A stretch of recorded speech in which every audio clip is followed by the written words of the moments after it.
the program, and we wish Reverend Oliver the best with what he's doing in Africa. We are excited about what he's doing in Africa and all that True Mother has going in Africa. So we encourage everyone to support that as well, especially your prayer support. And thank you for asking for us to be a part, the American Clergy Leadership Conference, the UPF work that we are doing together, but that you took lead on with the LAPD and having Chief Moore to speak with all of us. Unfortunately, we were not able to meet person and face to face as we had hoped to because of the rise of the COVID pandemic in LA again. And we're praying for that condition. Recently leaving New York, we have a similar concern that it's increasing yet again. So we desire for those who are working in the LAPD area to be aware that the chief is very highly interested in the faith community, because by working together, we are able to reach the mindset of individuals who are already readily working with the behaviors of individuals, not only in mental health, but in spiritual health, as well as the conditions of the community. He feels that the faith community is very important in human relationships, in building sound programs, sound ways and means of making positive the situations that are happening in the lives of the people. Also, he feels that the faith community has been very integral in helping to reduce the crimes in the areas. And when there's a response to crimes in the area, it has benefit from the faith community being a part of the team that helps to calm things down. I had the opportunity to witness firsthand what, and on the ground, what the LAPD is doing in two situations while I was in Los Angeles. One was coming out of a hospital visit that I made to an ACLC member's mother, and the mother is remaining in a state where she probably would be placed in hospice, but they allowed me to visit in the hospital. And then coming out, there was about 8 cars of law enforcement officers. They were working with a person coming out of trying to get out of the automobile so that she could receive the proper medical attention that she needed. This person, on close look, seemed a little deranged, but those law enforcement officers treated her like she was the most most sane person in the world, as gently as they could, though she was fighting and resisting, and she was African American. So the color issues was not a matter. Most of the law enforcement officers were white Americans, mixed with a little Hispanic, maybe one African American that I saw kind of standing off in the background. But the ones who were actually working, talking her through, talking her down, along with some medical attendants, were white American law enforcement officers, showing the compassion, care, yet moving as swiftly as possible, because it's a medical situation, to see that she was okay. And when one of them heard that I was a bishop, from another person that was with me saying so, they immediately just said, would you pray with us through the situation? And I just stayed there and prayed until they got it under control, got her where she needed to be on a stretcher to receive the medical attention that was needed. They are appreciating what we bring to the efforts of making sure that they're calm in the situation. Also, they recognize that in the situation that we're in, we share something that the chief pointed out very clearly. We are not one-sided or one-minded people. We are not left or right. We're not even talking about being moderate. We're talking about our relationship with God, who cares for all. That was the emphasis that came out in Los Angeles that I thought was very important, that it's been emphasized among law enforcement there. We care for all. And in working with the faith community, that is a highly respected phrase. We care for all. The other thing that came through was how the LAPD is participating in activities that are positive for the community. And they're doing so not because of their position, but from a position, again, of being available and relatable to the people that are in the area in which they are rendering service. So they are open to giving permission not only for people to be in certain areas, but they are asking for permission to be with us in those areas when activities are taking place, so that we work together for a solid and good production of anything that is taking place within the community. And if it is faith-based, they want to participate in that too. Not, again, not coming just in the position of law enforcement officers, but in the position of our partnering in a right relationship for good human relations. It came quite clearly from the chief that the law enforcement, they're interested in the same thing that we're interested in, the growth and development of people, and that people are able to have those things that they desire that are good and productive for their communities, for their families, upheld and uplifted. That brought to my mind, as I was listening to him and to others who were asking questions, that what Chief Moore was really presenting to us in our language would be a true love ethic, that we really genuinely want the best for the people of Los Angeles, for the people of the community and communities everywhere. He also mentioned how things have been positive in Los Angeles at this time, and their willingness to share with other areas the things that are taking place in Los Angeles, because it has been good. So I, Dr. Jenkins, really lift the law enforcement there in LA.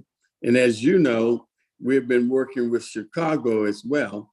We're looking for those cities and those police departments and law enforcement in totality who are willing to work with us to help us set a path that others can follow, a path that leads towards a beautiful relationship within all of our communities and away from the destructive behaviors that have been hurting our community.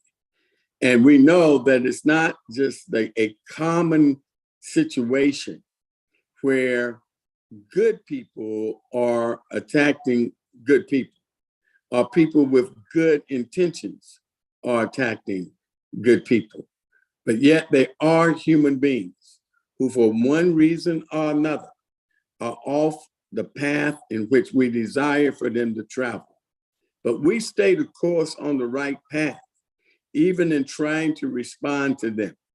So it is not a real intention of law enforcement to be destructive at all, not even in their responses in a destructive situation. They're trying to de-escalate situations that are taking place so that all human beings, I would put it in these terms, have an opportunity to reach their highest potential. And that's the pinnacle that we desire to happen when, as we work with stopping the violent crimes, the violence and the crimes, and building safe cities here in the United States of America. Thank you, Dr. Rouse. You pioneered this a couple of years ago. We were in LA, and it was before the pandemic, but we had a really great meeting with Deputy Chief Cato of the LAPD and opened that door. And Dr. Rouse has pioneered some MOUs, Memorandum of Understanding, between ACLC and the LAPD, and also in the New York City Police, dealing with the AAU, Athletic Association. And that's just great. And we'd like to come back on that in a minute. I see that Dr. Nasser Zamarad, who's our UPF chairman for Southern California, so happy you're here.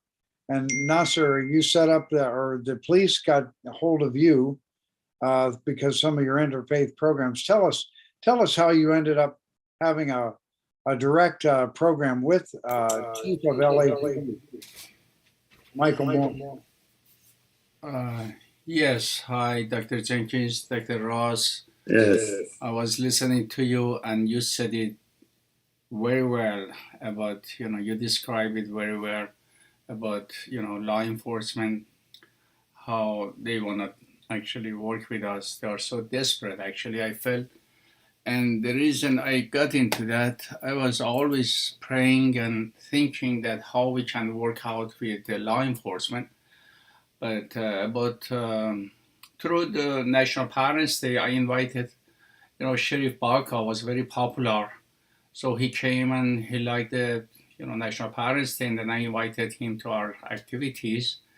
And then he really want to work with us and with many faith leaders. Actually, he made interfaith in Sheriff Department, and we sent him to Korea for World Summit. So that was the foundation, and I felt at that time that we should work with law enforcement because they need us and we need them. They have power, they have gun, they are professional, and there are so many crimes happening in Los Angeles, all kind. And so I felt that, it's a great foundation to work with law enforcement. Our movement tried to just reach, religious leaders. So I just got inspiration that it's much better to expand it, our religious activities with law enforcement and governments and, everybody. So somehow the chief of police, he was doing also this interfaith, and I didn't know that. But somehow they find out my name, that I am in charge of UPF in Los Angeles. So they sent me email and they invited me to Zoom call. And I went there and I saw they were all Jewish leaders. So in the end, I said very nicely, Chief, isn't it better to invite all kind of leaders, Muslim, Christian, Jewish? Of course, I love Jewish. They are my brother. So but then they said that, this is particular for Jewish. And I said, yeah, I know. Still, Los Angeles is very diverse. We need African American, white, Asian, all kind of things. It's better, so it's, we can make it more diverse. So they liked my idea, and then they called me and they said, well, we want to make it multi-faith meeting and Zoom, and can you find some people? I said, yeah, how many you need? They said about five or 4, 5, 6, the most. So I invited about 19 leaders, the connection I had with all of those religious leaders, and I sent it to them. And I asked Officer Barragan, who was in charge of that, to organize it. Said, hey, officer, do you need more? Said, no, it's too much. So I said, that's fine. So from that time, they thought that, we are very multicultural, UPF, and we're doing so many great things. So they saw our website, actually, And they saw, I think, Mother Moon, they saw Warsaw Summit, they were seeing so many things. And I asked them, hey, how do you know? Do you know our chief knows about UPF? He said, before we invite people and we work with people, first we check their website. And your website was amazing. You're doing so many great things in the world, actually. And I said, yeah, that is what we're doing. So then they invited me to another big meeting. They have about 3,000 people, officers, and lots of high level people, and in Bonaventure Hotel in Los Angeles. And they called me and said, we want to come and pick you up. I said, oh my gosh, these people, they really respect me. So I said, no. I come back and said, no, because of parking situation. So I told them, I come to Union Station. So they came, two officers with their car, with police car, and picked me up like real celebrities. And I sit in the back and I talked to them about UPF, and they were so inspired. And then they, introduced me to many faith leaders, and many media was there, all kind of people. So So, I really felt that God is working through that. Nasser, that is fantastic. Now, Yo. do you have any pictures of the meeting with Michael Moore? No, this time, just make it sure. No, I don't have the picture. We'll get it. Because we had Zoom. Recorded? No, because they didn't want to record this. This time, just yeah. So they called me again. They want to use our center. It was very unusual, and I was so excited. Pasadena House. They want to come there, and they said outside of LA. It's unusual. Yeah, they said, Nasser, your center have such a high spirit, because they came and they talked to me. They take many picture and movie and show it to Chief, and Chief like it to have event in our center. And they said that, because your center have very special spirit, very unique. And we like that. They want to make it more private. They didn't want media to come and check out and, make, exaggerate the bad point. We're not ready for the media yet. But anyway, I was on the call too, and it was very, very respectful. And I think it's very important that we have had this great step with LAPD. And also the same thing happened in New York City. Yes. There with Bishop Rosario as regular meetings of the chief of NYPD in New York. And we had meetings with Chief Monahan at that time. He's retired since that time. But what I'm amazed is that Michael Moore, the chief of LAPD, reached out for faith leaders, first of all. First in the Jewish community because of the tragedy that happened at the synagogue there. But they're turning to faith leaders now. And ACLC has the strongest base of any organization with Christian pastors. And UPF has a wonderful interfaith base through IAPD. So it's just a great partnership. But I can see what they really see is that without having the connections to the community through the pastors, it's very difficult for the police to even be welcomed in the community, because many people have no relation, so they fear the police. They see the police when there's trouble, but that's really not the way it should be. And that's why Dennis Cato, the LAPD deputy chief, really asked Dr. Rouse and myself, I was with him, we'd like to speak in churches. We want to be at schools when there's giving out free lunches, or wherever we can be where it's not a crisis situation. And I think, Nasser, we should open up these houses of faith, ask them all to welcome their own local, especially the local community police, because the people need to get to know them. And what Chief Monahan was telling us, because at that time, Mayor de Blasio, before Eric Adams, Mayor de Blasio was saying, we're going to cut the chief of the police by $1 billion. Yes. And that was all because of this defund the police idea. Yes, bad idea. Why do we get a defund police idea? Because there's always different stakeholders in any community.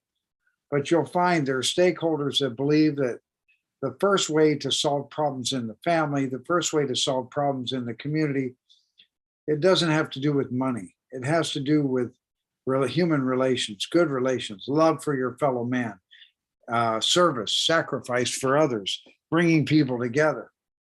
The other perspective or view is that money, material is the God that will solve all problems. If we have problems with schools, they need more money.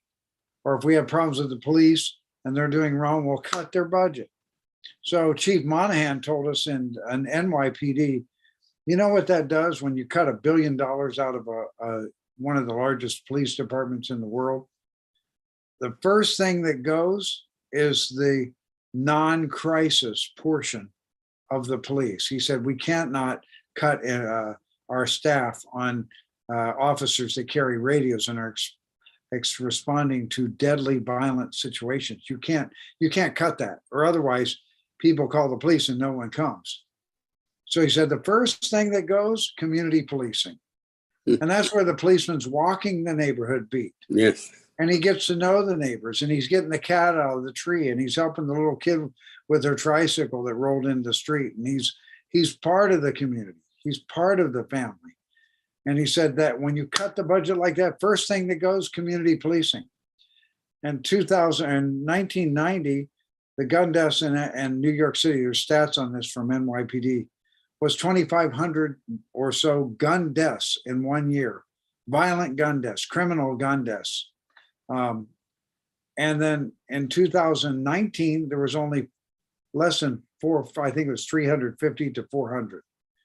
Why did that precipitous fall in gun deaths and murders come about? He said, community policing. Criminals don't have a free rein in a community where everybody's connected, because they look like the oddball if they show up and they're not supposed to be there, right? Everybody knows everything. So I think that was really an important thing. And I felt yesterday, Mrs. Lynn Walsh was on our program dealing with spirituality and also reducing conflict, even in nations. But one thing she brought up, Dr. Rouse, that was very, very surprising statistic. You know, the number one problem for where young people go the wrong way is starting with their families. Now, there are always people who came out of decent, good families, wonderful families that go crazy. But she was saying that the rate of incarceration in the prisons is the vast majority. She said 90%. I don't have the facts on that, but she said it's about 90% of the male inmates in prison come from fatherless homes that don't have a father. So how are we going to change society with only policing? Policing is one aspect, but that's kind of, answering the disease before we get to the cause, right? So, Dr. Rouse, how can we strengthen families also and get it so they're, these fatherless, the stats on fatherless children in all areas is more tough or difficult than people who have both parents when they were growing up. So, thank you, Dr. Jenkins. One of the reasons why it's important for us to do what I call back the blue is that in saying we back the blue, we're actually relating the message that we care about them too, that they are human too, that we're in this together. One of the most impressive things that I heard growing up as a child was a law enforcement officer say to my father, who was a preacher, we're to be best of friends, meaning that as leaders in this community, we're to be best of friends.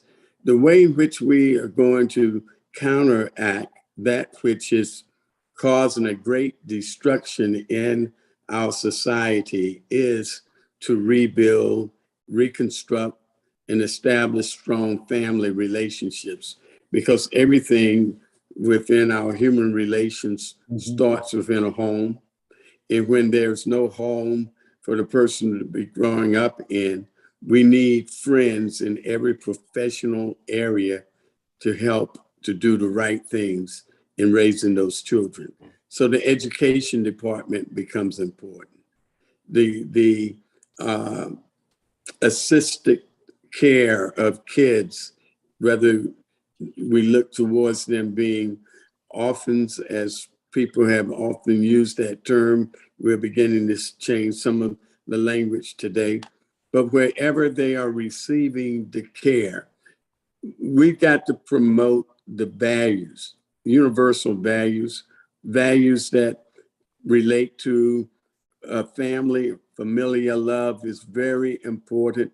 We got to begin to see one another in this one great family that we have, that we begin to move back again to helping to raise our children. And I'm not talking about the village concept, yet the village concept is not a bad concept. What I'm really talking about, though, is the God-given order for us to care for one another. And that is represented well in several religious communities. But we are working specifically within the American Clergy Leadership Conference and UPF as well, in looking at world peace. But the American Clergy Leadership Conference, we start with one of our first objectives is to rebuild family, to reestablish that love of husband and wife, that love of parents to children, the love of children to parents, the love of children, siblings to siblings. We cannot dismiss that and then begin to just say the divorce rate is higher, fathers are absent from home. We've got to look at it seriously and say, where there is no father, there is a father, because we are coming in with the love ethic to see that these children receive the love that is needed early on to help their mindset be of such nature that they begin to value themselves and not discount or devalue themselves because they're searching for belongingness and they're searching for a relationship that will help them to develop.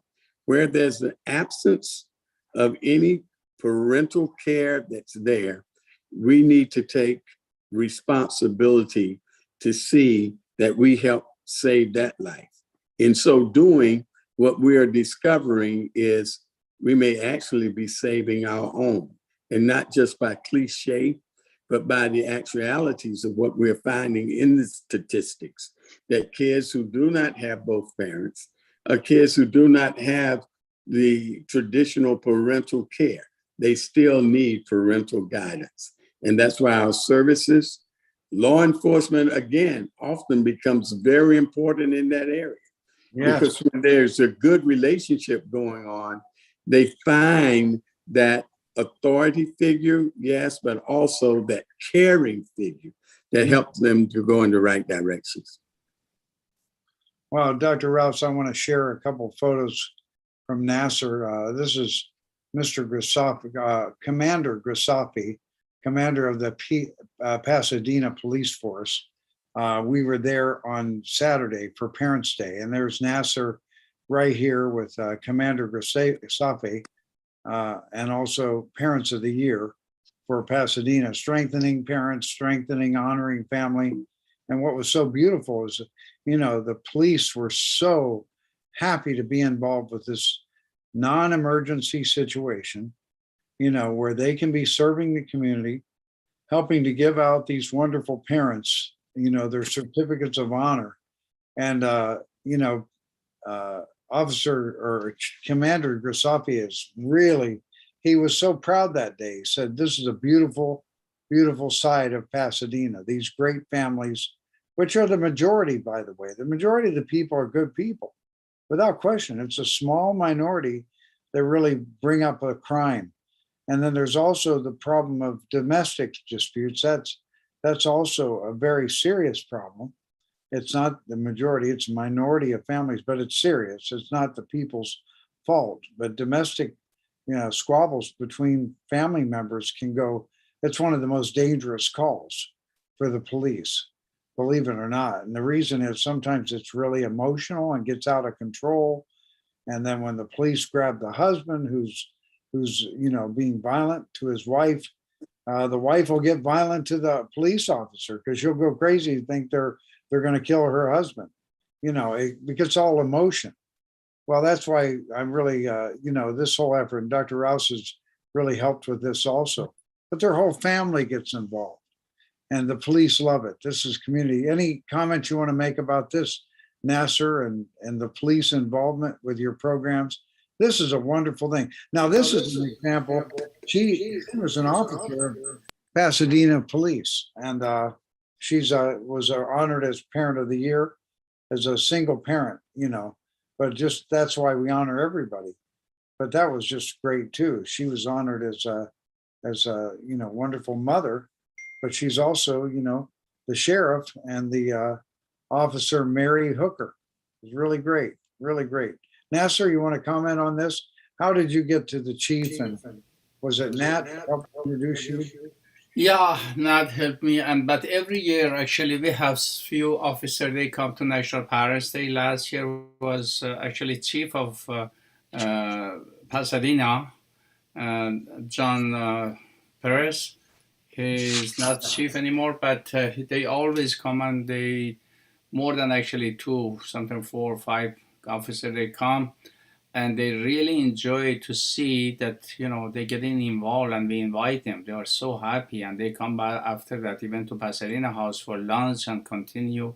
So they praise us a lot, and they feel so good that we bring families and we invite them also. So it's a kind of good relation between UPF and law enforcement established, and they were so honored. And Dr. Jenkins was sitting next to that officer. I saw that they were such a good relation is established, and they told me actually we really like what you're doing, and they want to come every year. They want to help us and support us. And Chief Moore again, I didn't finish it. He always inviting faith leaders. It looked like he's really a very able type person, very peaceful man. When he talk from his heart, and he really want to embrace all faith leader, and look like he really need us very much, because he shared with us and said, Then I told Chief, we are also as faith leaders responsible to educate the children in the family. We are very family oriented, and that's what we want to do, to stop young people to get involved from very beginning, to get involved with gang and drug, all of these crazy things that then later on become so late for them to get out of that. They trap in those kind of violence and then become burden for you. And he like it. They like us to educate and teach young people in the family. So it's really good foundation for us. Thank you, Nasser. I see that our Sacramento representative, Marie Galper, is here. Marie, I don't know if you weren't asked to prepare, but are you able to join us? If not, I'd like Eleanor DeWattville and her husband Charles to come on, turn on your screen and say hello. Marie, are you available right now? If not, then I'd like to turn to Charles and Eleanor DeWattville and just give a comment from the audience, what you're seeing with this effort.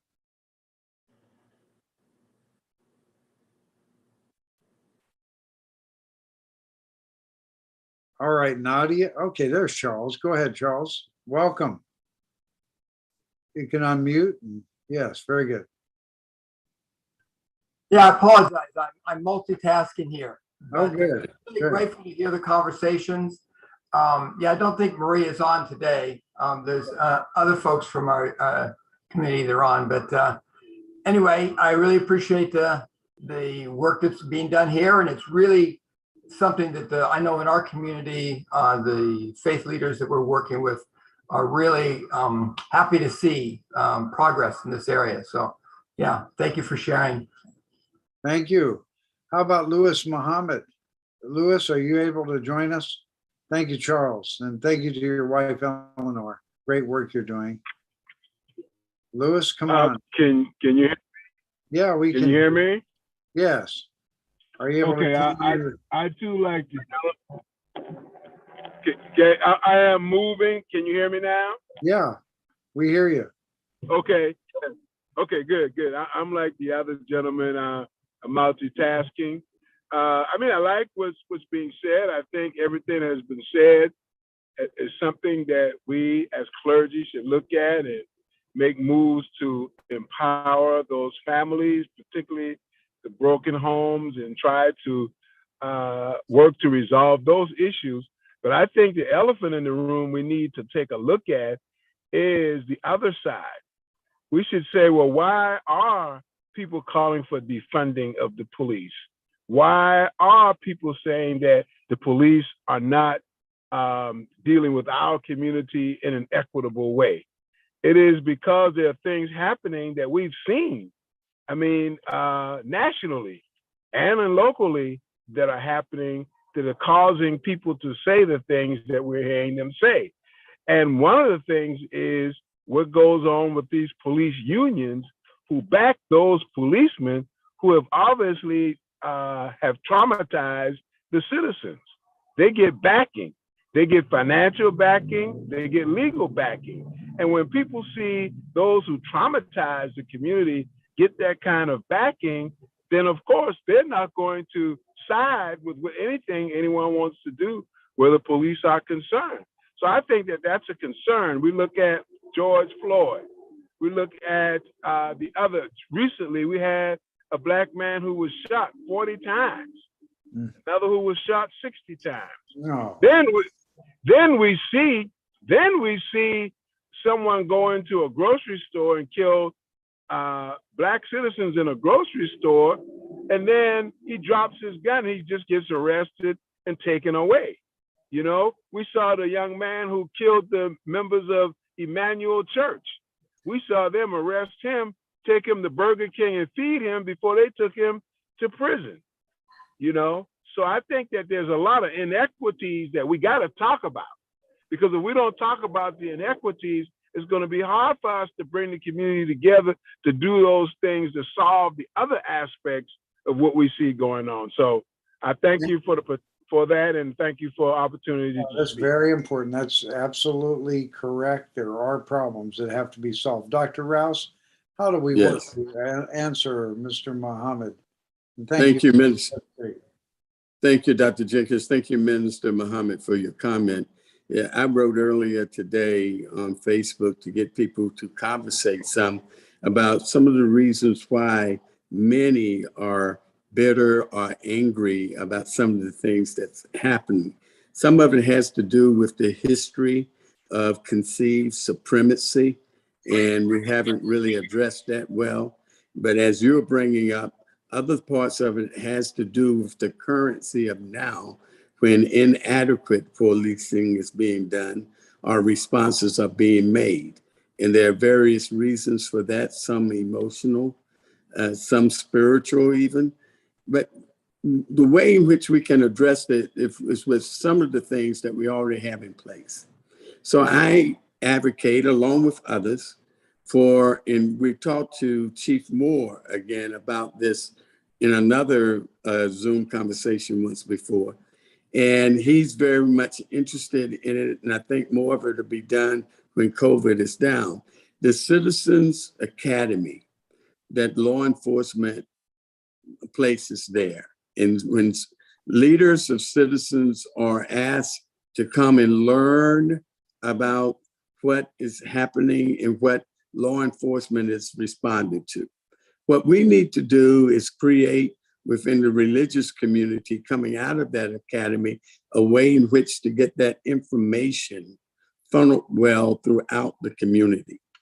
And then we need to set up in our own arenas where, and we did this in New York and it worked well. I mean, it greatly helped reduce crime in our area, where our local churches can have law enforcement actually come in with citizens in the community, and we have the necessary dialogue together about community policing that Dr. Jenkins referred to earlier, and include our cooperative peace efforts.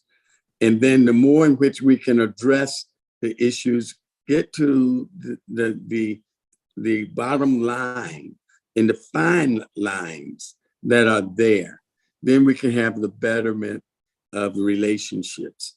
It's easier, and I mean this from the depths of my heart, working through this for umpteen years, nearly 50 years now, intentionally and intensely.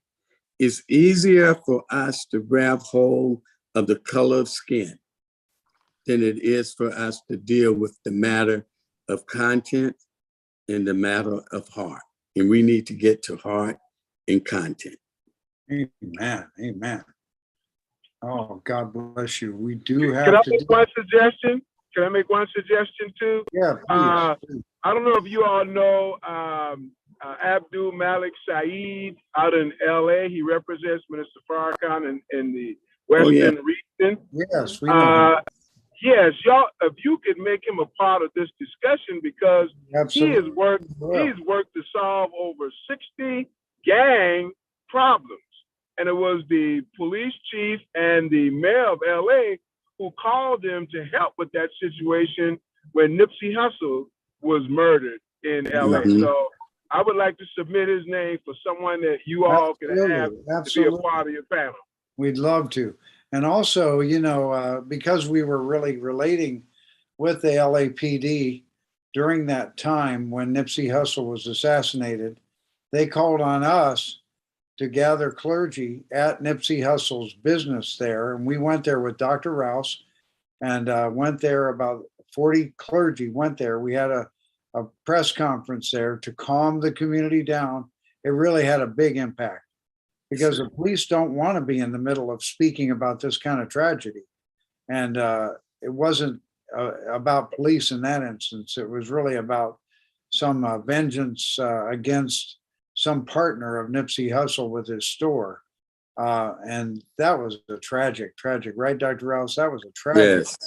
Yes. But there we were, because we were relating with the police, we were called into action right away. So I thought that was really, really great. That's an example of what can happen. So we will call the Honorable Minister's Farrakhan's representative there, and we know him. He's good. He knows me. He knows me very well. Yes. We've been doing work together for many years. So if you could send us in the chat, if you could send me or send on the chat here his phone number, we'll get him on right away.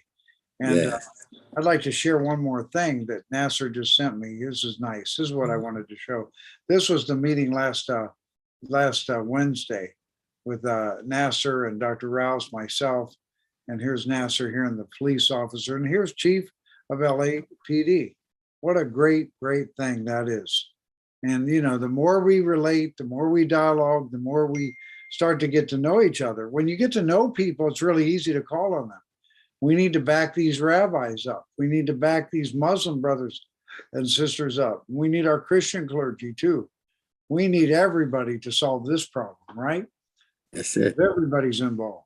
That's it. Nobody's immune. Nobody's immune to the gangbangers. Nobody's immune to, you know, family problems. Nobody's immune to young people that are, you know, don't have a parent at home because the mother's working 2 jobs and just to make ends meet, and the father is not there, or the vice versa, the mother's not there, whatever it is.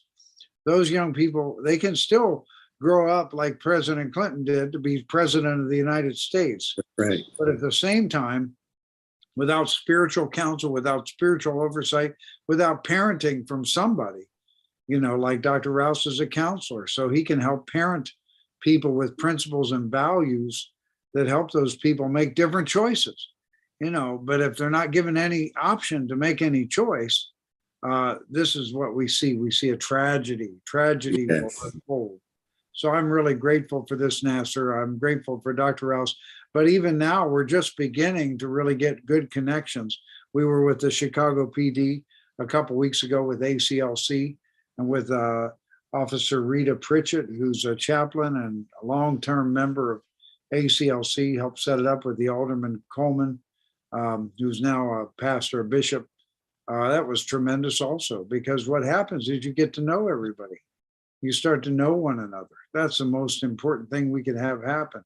So I feel like these things, Dr. Rouse, are actually coming to fruition. I realize as we're reporting on these things, it's actually happening with us now. And even having this call where Brother Lewis could share with us, that's what we need. We need to talk to every side of the family. All right, we got a big family and we need your help, Lewis. And Atif Javed is here. Reverend Javed, I'd like you to come on, just say a word. He's all the way from Pakistan, but he is a great, great pastor, Christian leader in Pakistan, and he never stops. He never stops. So Atif, if you could just come say hello. We're really grateful for you. You may be, not available right now, but I want to thank you for attending so many of our programs. Nadia, do you have any final words? You helped us to organize several programs with VJ Smith. You don't have to come on if you're can't, but just talk to us. Well, living in Minneapolis, it's been really eye-opening because, we've gone through the get rid of the police and defund the police and stuff. And it's people in the council that don't even live in the area. And the people in North Minneapolis are saying, well, what am I supposed to do if somebody's trying to steal my car out of my garage, So, I mean, this is not a political thing at all. This is people trying to survive. Also, because of everything that's happened, Minneapolis lost their police chief, a wonderful, wonderful police Well, he was a great guy, Arredondo. Yes, Madaria. And he decided to retire. I'm sure he's still active and stuff, but we should get him, Dr. Rouse. Let's get him on the program. Yes, I was just thinking that. Get him on the program. Nadia, help us get him. Okay, I will do that. He's a fine man, and it's just terrible. They tied his hands, gave him orders to stand down, and all that did was just cause people to leave the police department in droves. They actually they wanted to close down the Minneapolis Police Department. And they wanted to have a community service organization where counselors would just go out and help everybody. Well, there's nothing wrong with that idea of counseling and having more community involvement. Not at all. We should have that, but not cancel out the police. Right. So finally, what happened with that vote? They voted to do it, right? But then it fell apart. What happened? They hired rental police. They hired rent-a-cops. They postponed the actual vote, and it's kind of disappeared because it doesn't make sense. And what's happening now in North Minneapolis, it's like the Wild West. You cannot believe it's like, the worst third world country. People don't obey laws. People living there are endangered. And like you said, it's a small group of people that are lawless. Everybody else is so beautiful. It's very difficult to even witness to the churches in North Minneapolis now because we have to be careful for our safety. Wow. Yes. Well, thank God for God. That's all I can say. That's right. Well, this is why I like to see the Nation of Islam get involved, because we're on the street. We're not going to let people with guns keep us from getting the word to others. We're going to get on the street. That's what we do. That's our ministry. So, brother, did you get the number? Let's see. Yes. Thank you for that, Minister Muhammad. Dr. Jenkins, I'll just say this point right away. Yeah. I just say this point. This is really true. The people, the Nation of Islam went into every situation in New York City and turned it around. And they don't go in there with guns. And they went into Chicago, everywhere. I'm all with you on that, because that's a spiritual army. And that's why we have to have people from the community and spiritual leaders. And the Nation of Islam is a great spiritual movement centering on the Honorable Minister Louis Farrakhan. Go ahead, Dr. Dr. Jenkins, before you close, I do want to point out that just on yesterday, I contacted Dr. T.L. Barrett and asked him to work for us to have another meeting with the Honorable Minister Louis Farrakhan. But when I was recently in New York, as you know, it came right to my face again when I was in a conversation with some people, and I had to ask them, I said, do you know who helped with the Million Man March?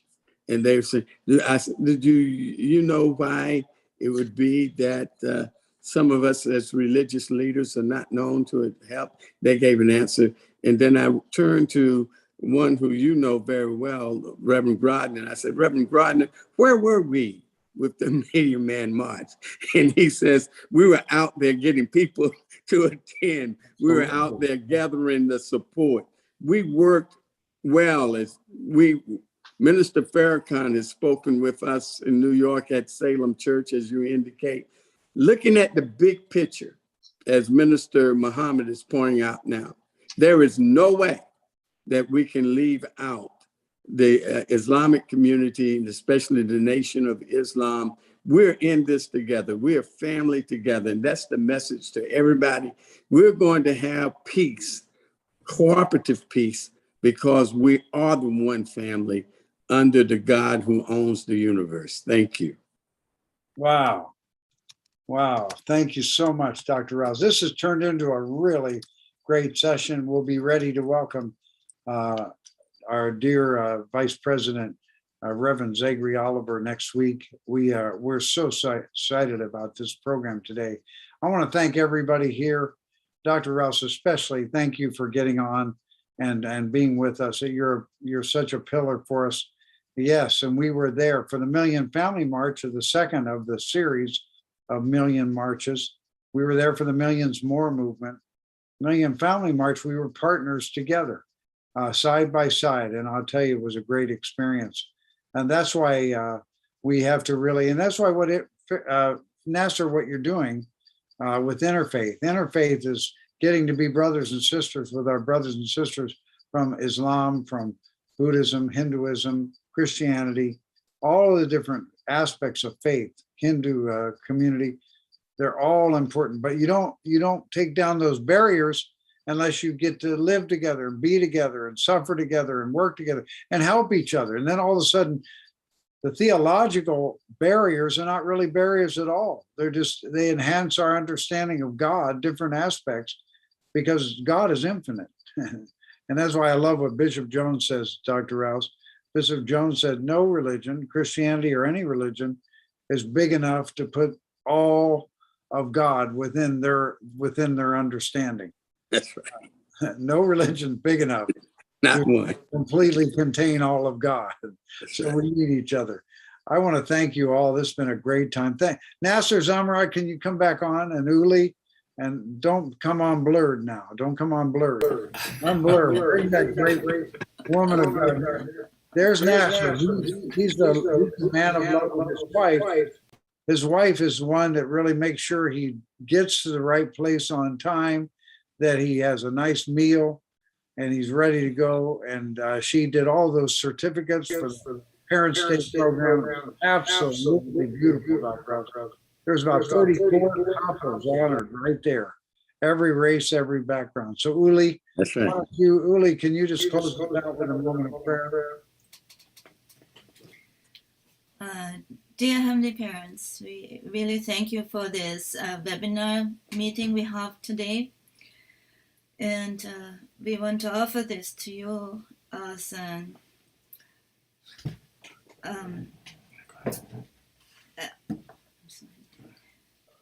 we want to offer this to you to really help in your providence of uniting people beyond races, beyond religion, and beyond any status, beyond our ethnicities.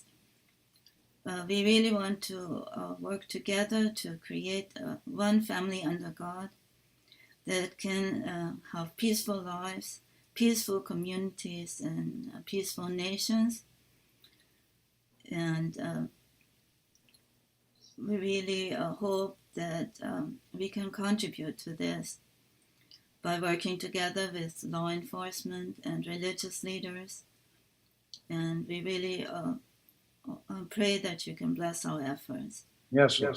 We pray this in the name of Nasser Oli Zumurad, bless Central Family, Aju. Aju. Wow, what a great day. All right. Thank I you. look forward to everybody. eating with you when I'm back in LA. Thank you, everyone. Have a wonderful week. Nasser, thank you, Dr. Rouse. We fully support you. Thank Yes, you. thank you. We need your support. We need each other's support. My wife pushed me so much, Dr. Jengi. The last day, 2 o'clock, she was telling me send some ambassador for peace to Tomiko. 2 o'clock in the morning. Gosh, I said, let's go to sleep. She said, no, you have to finish it. Dr. Ross, you are wonderful. Your explanation was great. I love you. And Love you, brother. anytime. I'm so sorry you came all the way to Pasadena, but it didn't happen in person to person, in person.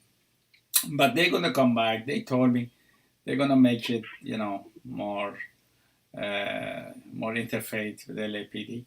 So you're in my list, on the first name on my list Thank to you. invite you. Thank you. God bless you. You're wonderful, man. God love you Thank and work to you. you always.